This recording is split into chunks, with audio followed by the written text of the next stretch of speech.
What do you think we should be doing to reorient young or the youth towards agriculture? Thank you so much. I think we need to encourage them. Those, for example, our national service guys, they are around, especially who did agriculture.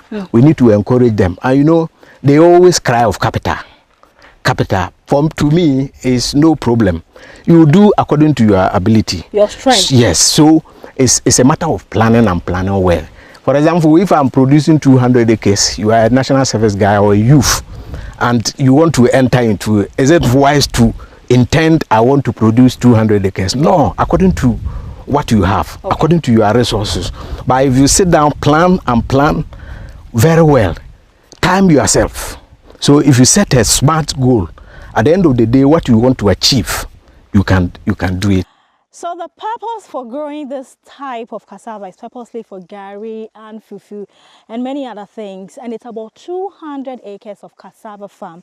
I've been to a couple of cassava farms, but this is one of the biggest I've ever seen. So we are still in Kintampo, and of course, we are touring a seed grower, certified seed grower, agric officer, and of course, a farmer. We are in his farm, and he's going to be telling me about this variety, why he settled on this variety, and how long it takes to actually cultivate this cassava you see right here. My name is Millionaire, and this is the Ghanaian Farmer. If you're out there hoping, aspiring to become a farmer, I bring you variety so you can make a decision as to what works for your money and of course for your time and your skills. I'm going for a quick breather. When I come back, Mr. Lawrence Zefa will be joining me. I'm sure last week you saw us in his cowpea farm. This is cassava, and of course there is more to come. I'm going for a quick breather. Just relax, get a glass of water, prepare your questions and your contributions down. When I come back, Mr. Zefa will be joining me here to tell me more about this variety of cassava. I'll be right back. And we are still touring, Kintampo. And then we found ourselves in Mr. Zefa's farm. This time around, this is not for, seed multiplication, but it's from the farm to your table. So I would ask him what motivated him to go into 200 acres of cassava farming. Thank you very much, Mr. Lawrence Zefa. Thank you, madam. For joining me this week. After this week, you said you are taking over Ghanaian farm. Yeah, of course. So it's allowed. It's allowed. Thank you so much. You tell me this about 200 acres. Right? Yeah. Why 200 acres? Why did you go big like that? Okay. Thank you so much. I've been in the farming business for a while. Yeah. And normally, you see, once I'm producing, my major objective is to make money. Exactly. So I just check the enterprises that I think could be somehow more lucrative. And cassava was found to be one of them. In fact, cassava is in high demand in our environment here, and for that matter, Ghana. So having realized that, I started on a small distance. I started with about 4 acres at the beginning for the past, I think, around 10 years ago. So, but it came to a time that cassava was glut in the system. I didn't abandon, I was following, and then I realized that it has been stable. So having realized the profitability, I decided to venture into a large scale of this nature. But my plan, is a subsequent production that I intend to be multiplying. Last year, for instance, I produced 100 acres. And per my plan this year, 200 acres. Subsequent years, I have been planning to add 100 more every year. Up till where I have had my medium-term plan, which is around 2030. And 2029. And I envisage to get around 600, 700 acres. It's what motivated me. Number one is the revenue that you can accrue, get out of it. Its cultivation is also easier compared with the other crops that I'm cultivating. So, and this venture, I also have an idea of going to processing industry. Right. So with this, until I get to the peak where I intend to do to enable me get enough raw material for processing. Okay. That is what I'm working towards. Okay. And I believe, God's willing, I should be there. I like your spirit. You definitely get there. Thank Tell you so me about much. the variety we are seeing here. Okay. This particular variety, here we call it Alata Banchi. Okay.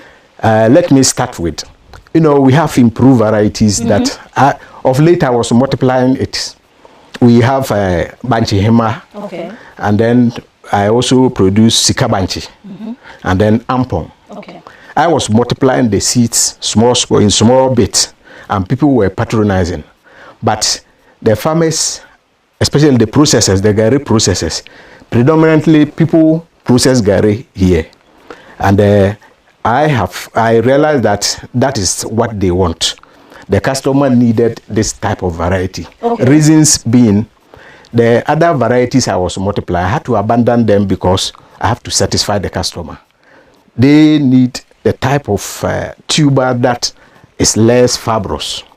But compared with all what I was multiplying, they opted for this. Okay. And for that, I decided to stick on this so that I will satisfy their demand. Great business idea. That's how a businessman operates.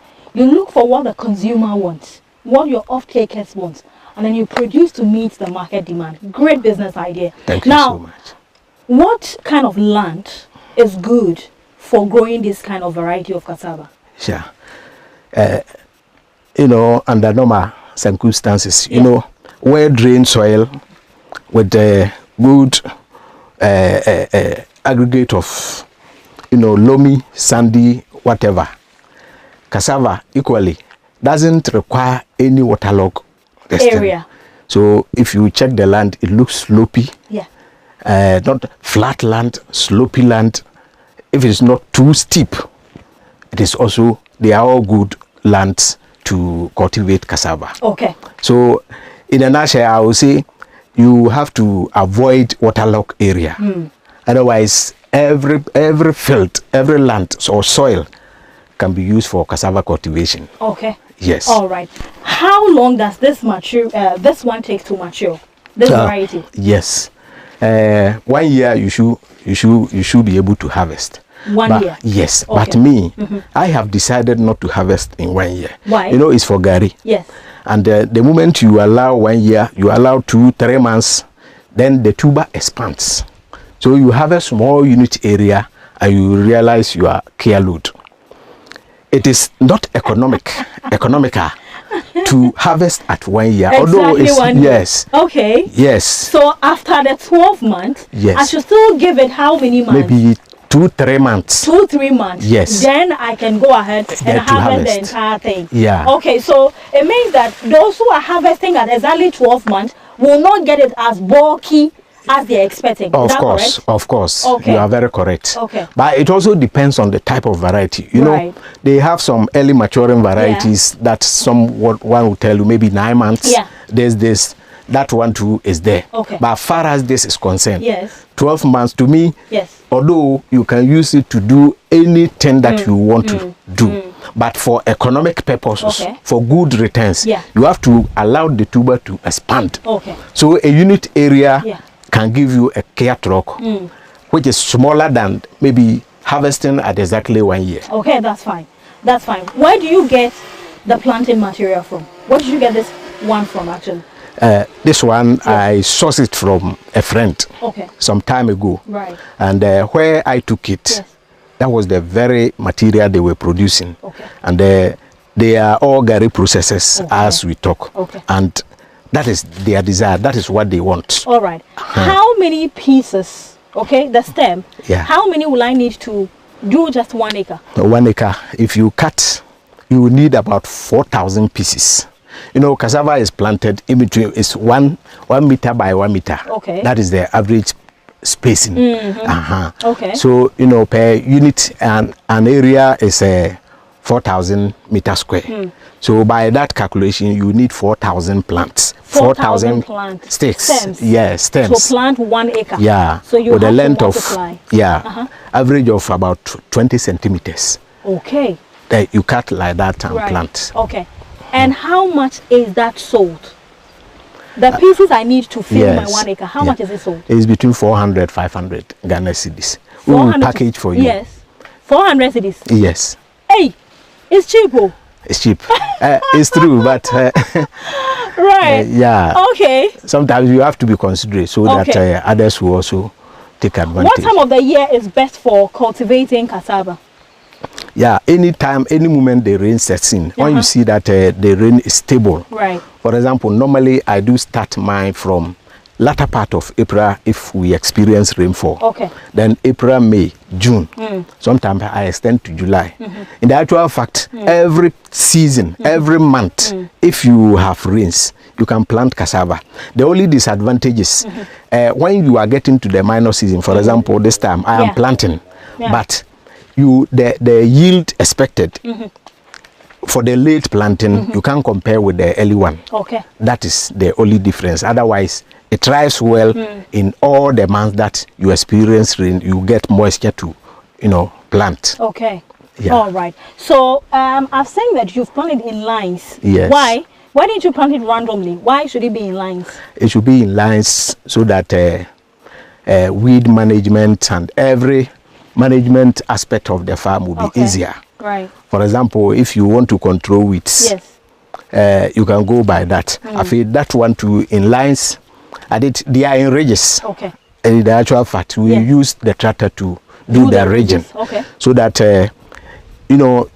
land preparation for cassava. Yeah. It is required that you loosen the soil in such a way that it's a root. Yeah. If you remove, let me remove one for you to see. Have you seen these roots? Okay, come back. Let's see it well. You see? Yeah. All these roots, almost all can be developed to tubers. Okay. Are you getting me? Yes. So you have to loosen the soil in such a way that the roots can penetrate into the soil. So normally, we plow first one and then we do the ridging, which is the second plow, so that the soil will be so loose in such a way that where the tuber directs, where the root directs, then it will form tuber and then there will not be any obstruction as far as its development is concerned. So that is the essence of gathering the soil so that it will have a good How about those who do the molds and then plant on it? That is equally good. Okay. But we cannot practice here because of the size of the farm. For example, 200-acre field. Can you get labor to do that? Okay. It's not possible. All right. So the best way is to use the tractor so that you can have. Yeah. Okay. All right. That's fine. So how many weeks old is this? Oh, this is around 5 months. You know, we planted in stages. Okay. Yes. Where I am. Yeah. Why do you, before you even answer that, why do you plant your farm in phases or in stages? Why? I actually don't intentionally plant in phases. Okay. Sometimes it depends on the labor. Another time it will also depend on when there is available moisture for you to plant. Okay. For example, when I'm planting in April, and then the rain stops in May. Yeah. When the soil is too dry, it will not be wise. Advisable. Yes. So you have to wait. Okay. But the best time is from the month of April, my latter part of April, like I told you, up to July. That will be termed the major season one. Okay. Which of course will give you better and higher yield compared with when you plant a bit late. Okay. All right. Is cassava a water loving plant? Not at all. Okay. It needs a well-drained soil. Right. So that it can thrive well. Okay. Tell me some of the agronomy practices you put into place as a cassava farmer. Okay. After acquiring your land, you have to prepare. In a large scale like this, you do the plowing. You have options. You do the first plowing, allow regrowth, and then you use glyphosate to spray to kill the initial weeds. Actually, land preparation is very key in the production. If you're able to prepare it well, you will not have a major weed competition. Okay. So that is how we normally do it. So you do your first plow, and then the second one you ridge. you direct the operator as what to do. And then eventually he will do the region. Then you go in for your planting material. You plant. Sometimes if you identify disease or whatever, you try to isolate those ones. They are those that are not wanted. So quality planting material, you can treat with chemicals, fungicide and other things.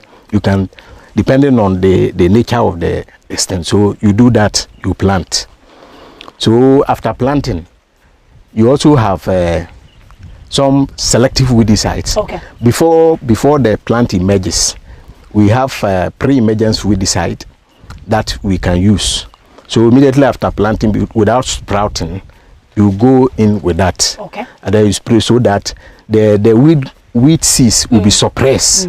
And then the plant will emerge and the growth will be faster. Okay. So by so doing, maybe you can attempt to do one weeding if weather favors you, or 2 weedings, and then you are through. Okay.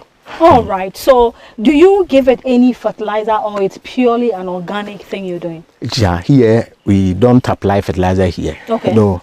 The soil is relatively fertile. But somewhere you can apply fertilizer depending on the nutrient nature of your field. You can do the application, but I don't apply fertilizer. Okay. On that I don't do fertilizer note, this is still the Ghanaian farmer. My name is Zenyunam, and standing next to me is Mr. Lawrence Zefa. He's a man who wears many hats. He is a farmer this week. Last week he was a certified seed grower, and he's also an agric officer. So you can see from the result that indeed he's putting the right things in place. I'm going for a quick breather.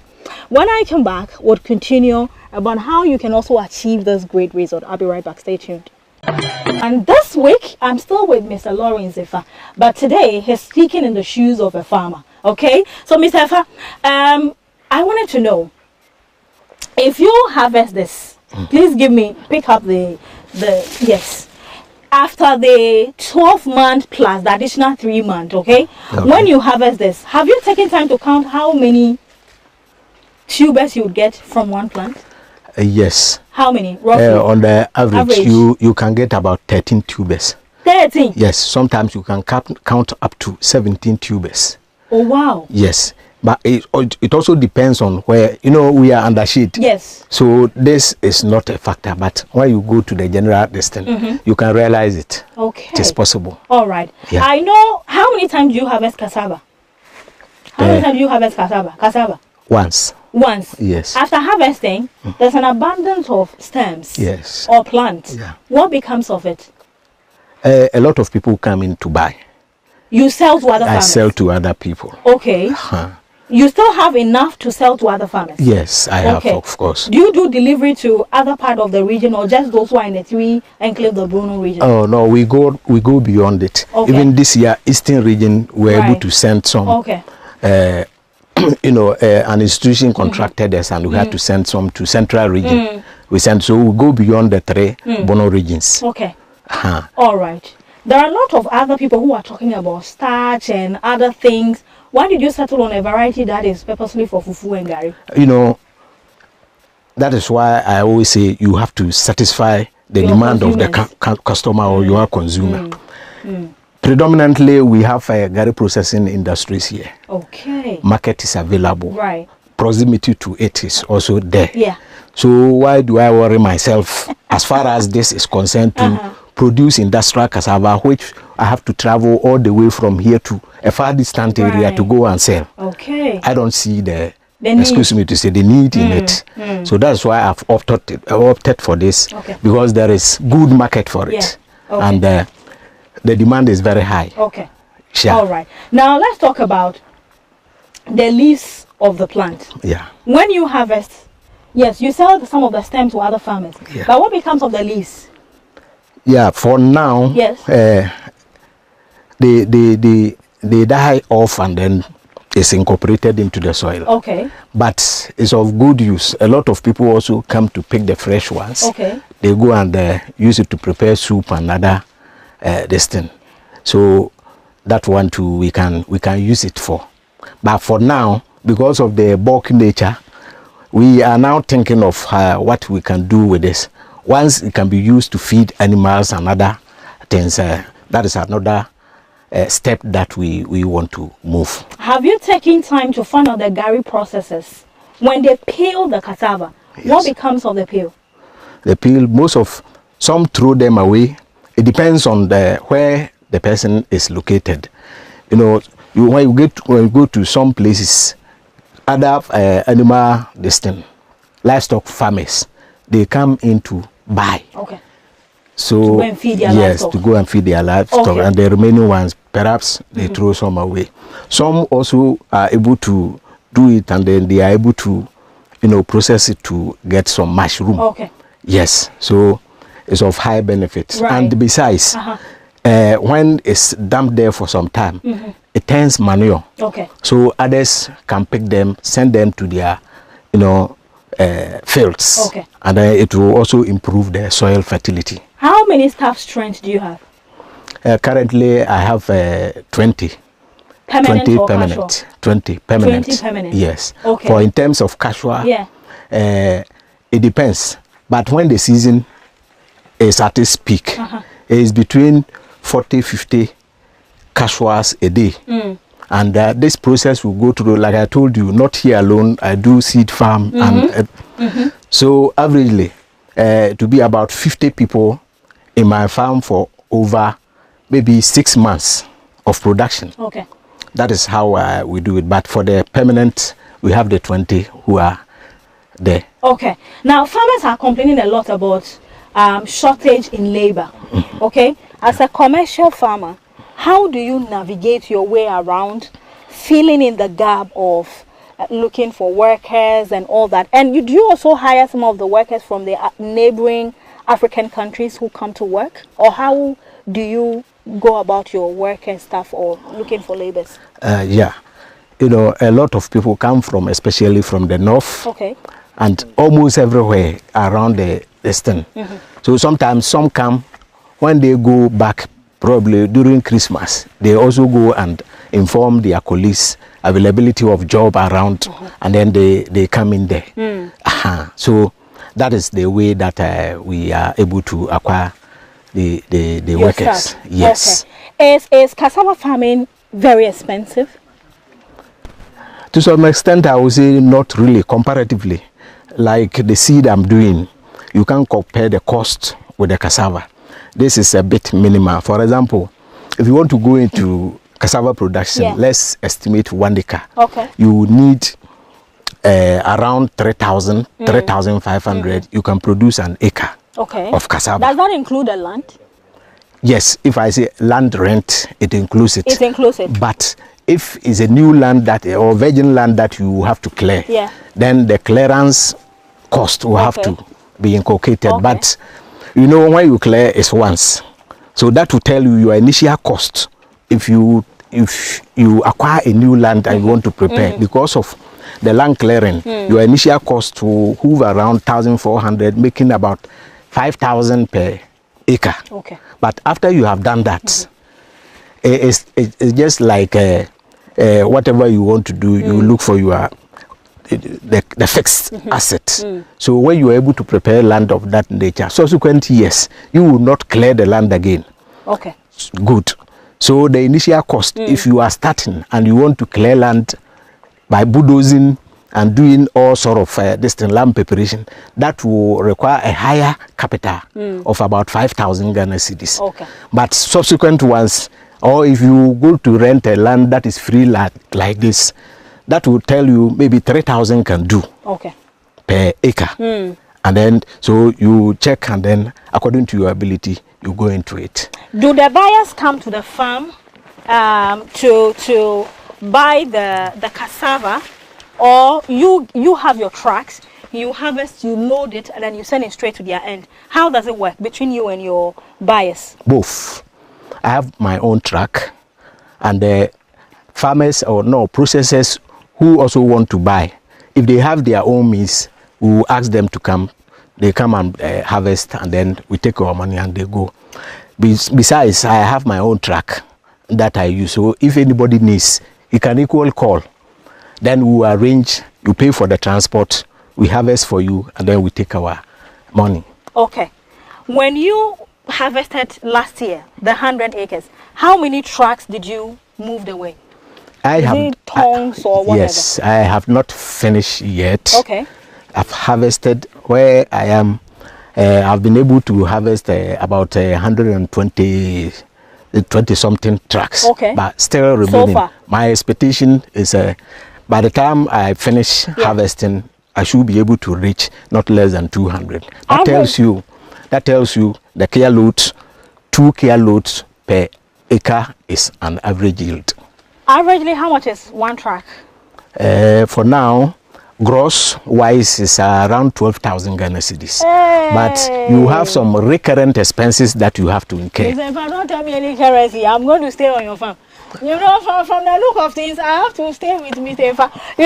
So that whole money will not come to you anyway. We have some recurrent expenses. Okay, which are the transport. The farmer will bear it. Yes. And then those who harvest and load will be borne by the farmer.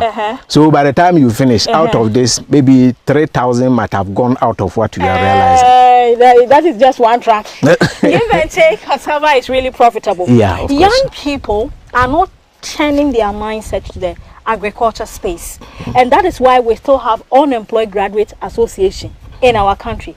What do you think we should be doing to reorient young or the youth towards agriculture? Thank you so much. I think we need to encourage them. Those, for example, our national service guys, they are around, especially who did agriculture. We need to encourage them. And you know, they always cry of capital. To me is no problem. You do according to your ability, your strength. Yes. So it's a matter of planning and planning well. For example, if I'm producing 200 acres, you are a national service guy or a youth, and you want to enter into, is it wise to intend I want to produce 200 acres? No, according to what you have, according to your resources. But if you sit down, plan very well, time yourself. So if you set a smart goal, at the end of the day, what you want to achieve, you can do it. But some are also arguing from the point of lack of infrastructure, because they say that agriculture, one of the things that deter them away is the hoe and cutlass thing. They are looking for irrigation, they are looking for machines, for even planting, for harvesting. You know, when you're seeing the modern machinery that have been developed now for farming, it looks very appealing and attractive. Could that also be a fine case why they don't want to do it, because these things are not in existence now? Yeah, that is the claim, but you know, it all depends on your mindset. Okay. Somebody told me, if you aim at nothing and you shoot at nothing, you kill nothing. Of course. So whatever you want to do, you must sit down, plan, project it, and you know, take action. You get it. But you can't. If it's a mere desire, you cannot achieve it. It should be backed by action. Okay. There is nothing on this earth that if you intend to, you cannot do. Okay. Are you getting me? Right. But it calls for planning, strategic planning. Okay. What do you want to do? Where do you want to go? How do you want to go? Okay. And what do you want to achieve eventually? Exactly. I think if you are able to organize yourself to that level, whatever you want to do, you. A lot of diasporas, a lot of Ghanaians who are living in the diaspora and African nationals, they would always reach out, the Ghanaian farmer, I want to come and invest in agriculture. I want to come and do farming. But at times when we come, the frustration makes us take the money back. Or, looking at my time, I'm not ready to come and stay in Ghana permanently, but I want to invest whilst planning to finally come and stay here. What would be your advice to these people? We still want to encourage them to come, because we need a lot of people to go into farming. But they should do due diligence. What caused their frustrations?